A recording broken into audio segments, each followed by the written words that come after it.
people think it's so small, but when you laid this out and the compound annual growth rate and how many billions of dollars and the fact that it goes on in perpetuity for the length of the patient's life, and all of a sudden you start to connect the dots. Yeah, it's money. And capturing kids who are psychologically vulnerable. It doesn't mean, and again, for you and I, it to like protect us here, doesn't mean some of them may not grow up to be trans.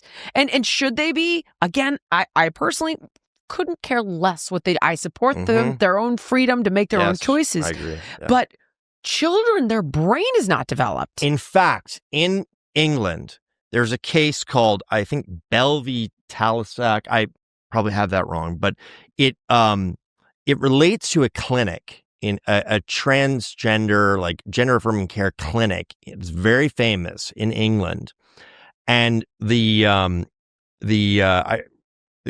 this particular court found, amongst other things, that children do not have the developmental capacity to make a decision relating to gender affirming care. Of course not. Did you ever look at Schellenberger's WPATH file dump? Yeah. The doctors are admitting in all this leaked footage, they're like, talking to a 14-year-old is like talking to a wall.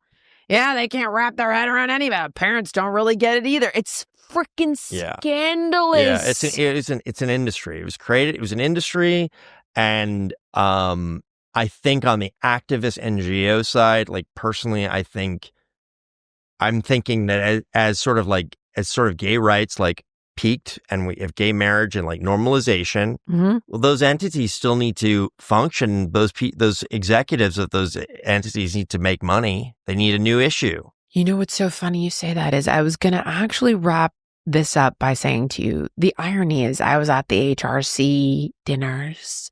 I donated to the HRC. I am sure I was involved in whatever, I've never been a big gay activist, but I wanted equal rights for marriage because it's like comes with 1,000 rights. I want to protect my wife, my kids, my ex-wife. I unfortunately, there's a lot of stuff that comes along with this, and I wanted all of these rights to protect these people that I love. I wanted to adopt kids legally. In fact, I didn't come out of the closet until my daughter was adopted because it was illegal to adopt her as a gay person. And I was like, I'm sorry, this is a law worth breaking. In my opinion, with that said, well, gay rights used to be about normalization.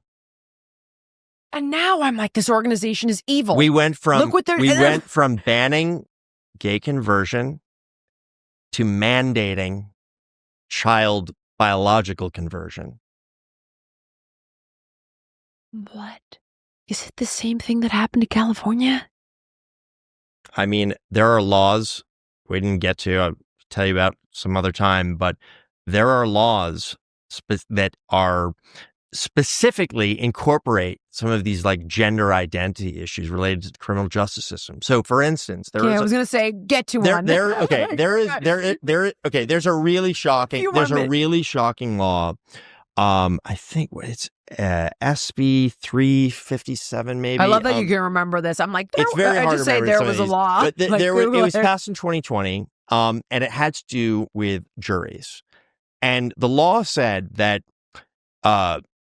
if you belong to a protected class, and that includes, of course, race, gender identity, sexual orientation, everyone or but you, perceived membership in a protected class.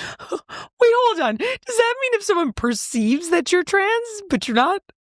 Who knows? It's so ambiguous. By design, I see. And basically, it means that if a prosecutor makes a peremptory challenge, which is to basically throw out the juror from the pool to one of these protected class, there is a presumption of bias.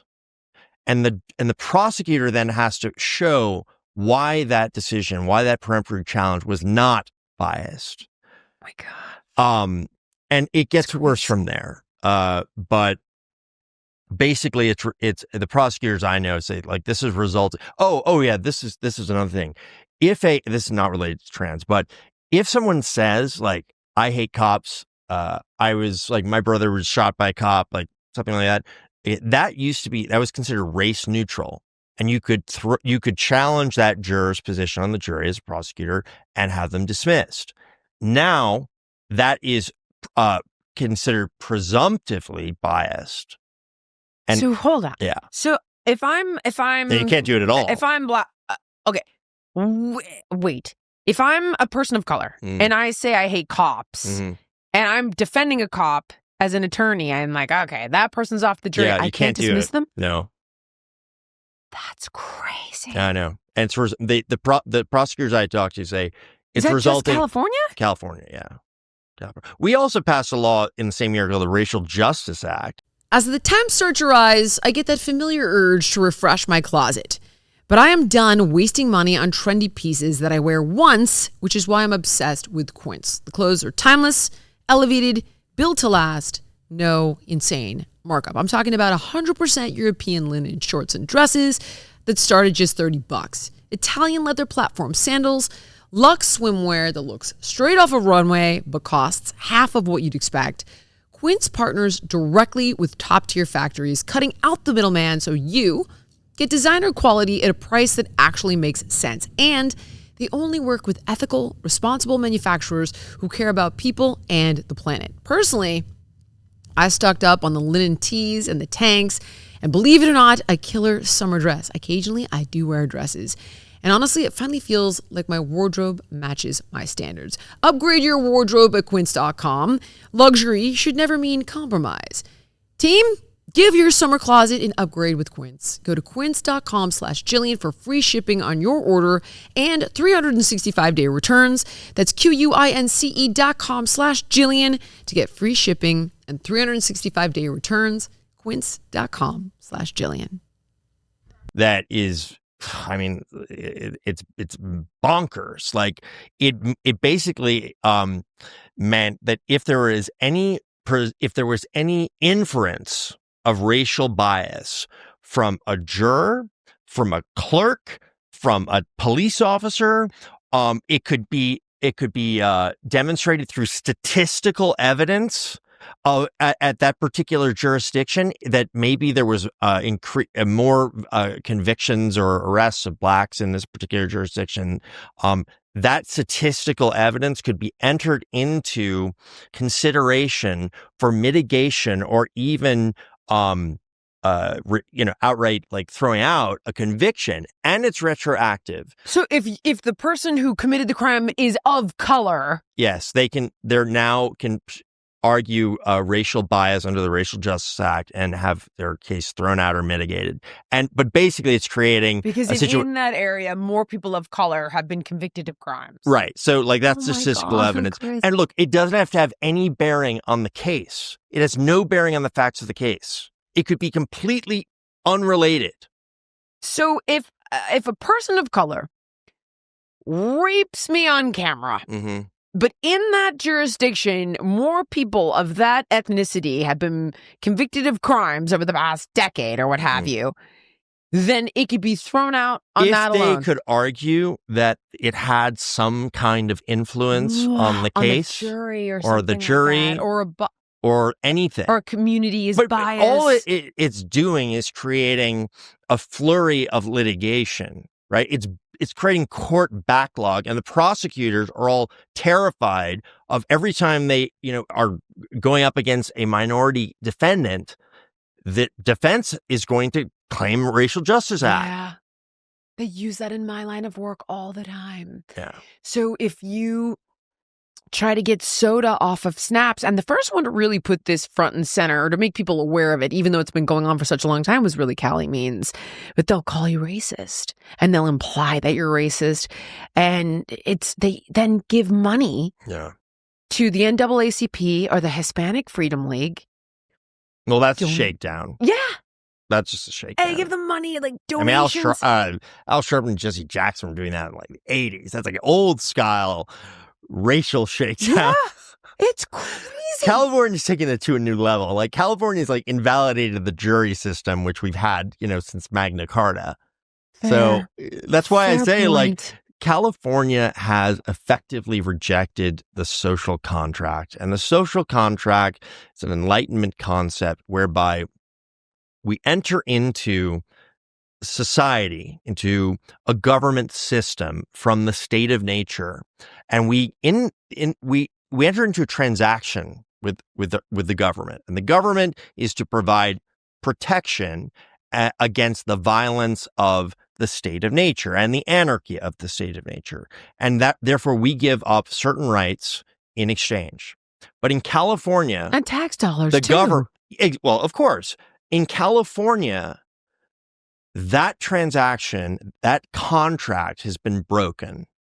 And when the social contract is just dismissed, like, the government doesn't have legitimacy. Chris, I literally could talk to you for hours. Same. Okay. The book, Failed State, A Portrait of California in the Twilight of an Empire, available everywhere.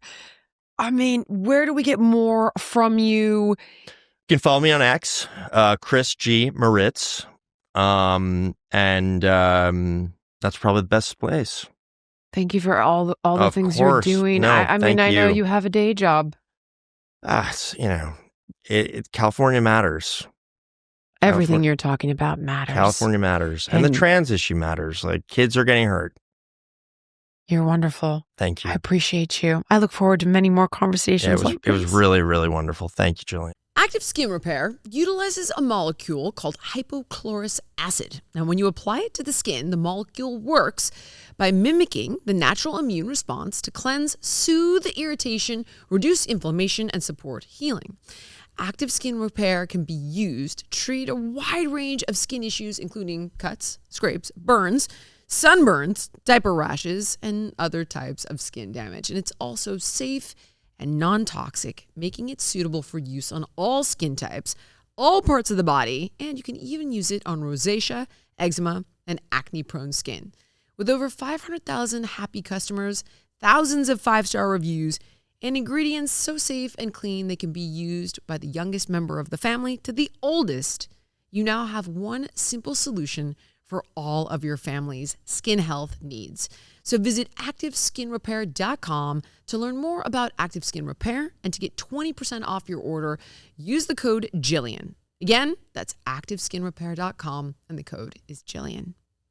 Choose Function because it's the only health platform that gives you access to the kind of data most people never see and the insights to take effective action. Inside Function, you can test over 160 biomarkers, from heart and hormones to toxins and inflammation, even stress. You can also access multi-region MRI and CT scans, and they're all tracked in one secure place over time. It's a near 360 view to see what's happening in your body, and that's why top health leaders like Dr. Mark Hyman, Dr. Andrew Huberman, Dr. Jeremy London, they're all behind Function Health. This is why I love Function Health. And you know what else? Lab visits are fast and convenient at 2,000 plus locations across the U.S.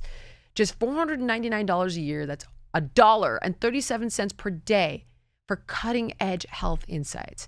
What sets Function apart? All the results are tracked over time in one secure place, so you see how your health evolves. Insights come from top doctors based on your unique results. These could cost over $10,000 if you did it on your own, and there are no perverse incentives. Function doesn't push supplements or pharmaceuticals. It's just powerful, unbiased health data designed to help you own your health. Learn more and join using my link, and the first 1,000 people get $100 credit towards their membership. Visit www.functionhealth.com/Jillian or use the gift code Jillian at sign up to own your health. Thank you so much for watching. If you enjoyed the podcast, please like, comment, subscribe, and share. And make sure to let me know what guests you want to see on in the future.